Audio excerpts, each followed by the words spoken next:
Cyn i ni dechrau'r tiwtorial nesaf, mae angen i ni fynd i SketchUp a dewisiadau. Edrychwch am yr gair templed, ac yna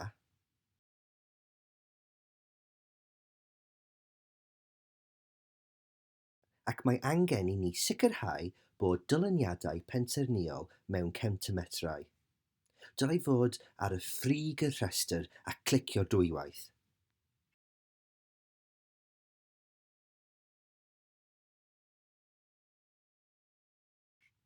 Ar ôl i chi wneud hynny, gallwch glicio ar y goch X.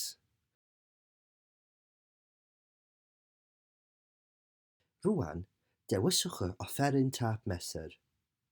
Byddaf yn dysgu amdan hyn yn y tiwtorial nesaf. Bydd hyn yn caniatáu i ni fesur ein holl fesuriadau mewn centimetrau. Os edrychwch yn y gornel dde, gallwch weld bod hyd yn cael ei disgrifio fel centimetrau. Gadewch i ni agor tudalen newydd. I wneud hynny, rydyn ni'n mynd i ffeil newydd. Mae hynny wedi creu tudalen waith newydd.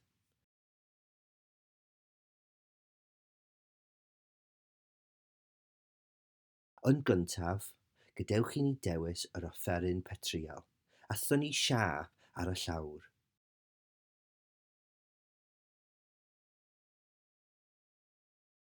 Orbit o gwmpas i cael golwg gwell.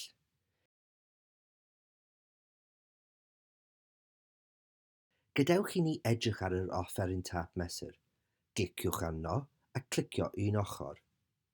Fel y gallwch weld, mae llinell doriedig yn ymddangos, ac yna rhif sydd yn cyfateb i hyd. Edrychwch yn y gornel de, a mae y mesuriadau yn ei ymddangos mewn centimetrau. Os ydym yn clicio dwywaith ar hynny, ac ar eich bwysell bwrdd, teipio 200 enghraifft, bydd y llinell yn symud o'r safpwynt gwreiddiol. Gadewch i ni edrych ar hynny eto. Cliciwch dwywaith ar y hyd. Y tro hwn, gadewch i ni rhoi 150 i fewn. Rhowch chi mewn. Mae'n mynd yn ôl. Mae hyn yn dechrau caniatáu i ni fesur ein siapiau yn union. Gallaf rwan fynd at yr offeryn llinell ac olrhain y llinell doriedig. Yna, dileu y llinellau diangen, ac mae gen i sgwâr o 15 cm ar bob ochr. Rwan, allwythio hynny i wneud ciwb 150 dal. Rydym yn agos iawn, byddaf yn rhoi hynny fewn gyda'r bwysell fwrdd.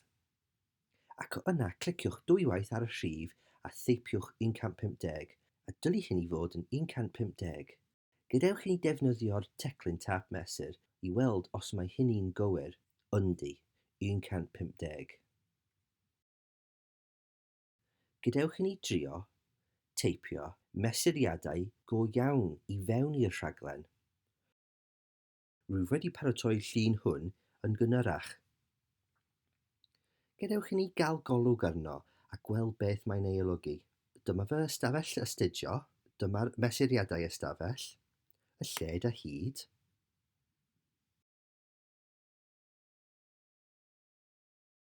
A'r 4 petriol hyn yw'r waliau. Ar y ddwy wal yma, ddim nodweddion, hollol wag. Dyma'r uchder ystafell. Yn gohebu yma. Ar y wal arall, mae gennym ffenestr. Ar y wal arall, mae gennym drws. Gadewch i ni edrych yn gyflym ar y mesuriadau hynny.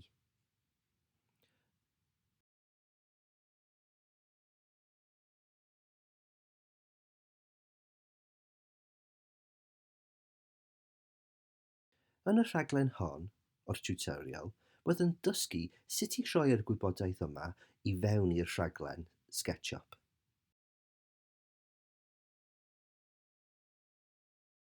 Gallwch dilyn y cyfarwyddiadau hyn neu ddewis eich ystafell eich hun yn eich tŷ eich hun a mesurwch ef yn ôl y cyfarwyddiadau.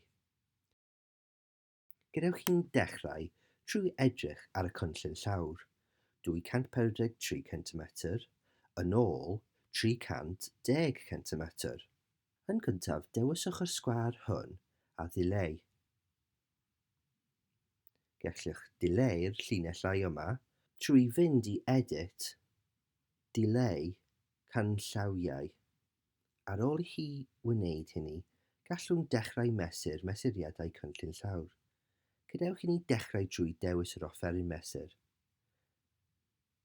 O'r llinell goch, byddwn nhw'n gwneud llinell arall. Byddwn nhw'n gwneud llinell allan i 243 cm. Wedi nodi yn y gwaelod ar y dde. Cofiwch y gallwn defnyddio'r bysellfwrdd i nodi'r rhifau a llaw. Rwan, mesur 310 cm. Dyna faint ein ystafell. Bellach, gallwn creu petriol sydd yn cyfathebu i'r cynllun llawr.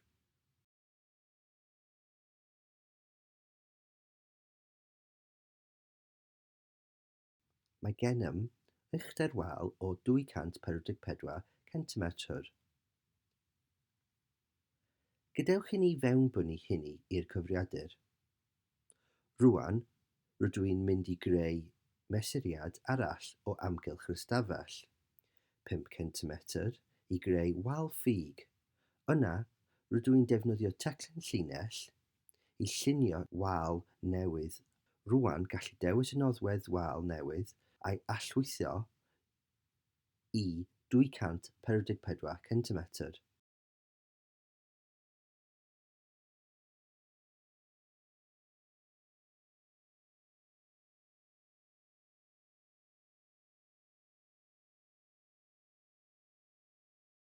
Mae hynny wedi creu hystafell. Gadewch i ni edrych ar y diagram eto a dechrau mewnbwnu rhai nodweddion. Ar y wal hon yma, byddwn nhw'n creu ffenestr. Gadewch chi dechrau deipio mesuriadau hyn i mewn. O'r gornel hon yma, rydyn ni'n fynd allan 59 cm. O'r cornel gyfagos, rydyn ni'n mynd allan 49 cm. O'r gornel yma, rydyn ni'n fynd allan 59 cm. Ac o'r gwaelod, rydyn ni'n mynd fyny 77 cm. A dylu adael blwch o 135 cm i ni, rhwng y ddwy llinell hon. Dyna fydd lled ein ffenestr. Rwan, gadewch i ni rhoi uchder ein ffenestr i mewn, 130 cm.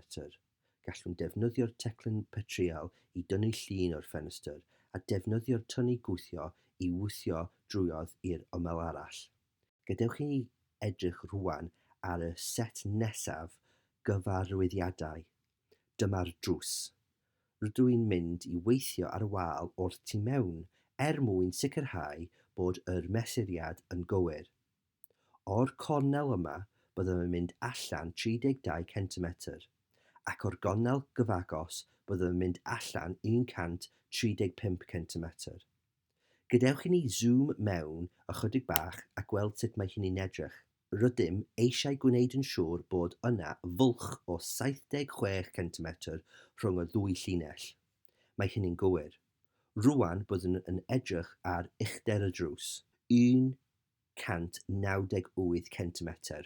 Rwan gallwn defnyddio petriol gan glicio'r gornel i gornel a defnyddiwch y bwtwm gwthio a thynnu i wthio i'r ymyl arall, ac mae hynny wedi creu ein drws. Gallwn dapio'r ffigur a symudwch ef o gwmpas os oes angen, neu dileuwch yr ffigur. Drwy wasgu dileu ar y bysellfwrdd, rydym wedi creu lluniad wrth raddfa o'r ystafell. Beth am rhoi seibiant i'r rhaglen a thrio hwn eich hun? A trio arbrawf hwn, naill ai gan, trwy defnyddio'r mesuriadau hyn, neu gyda cymorth odolyn, ceisiwch fesur ystafell yn eich cartref eich hun.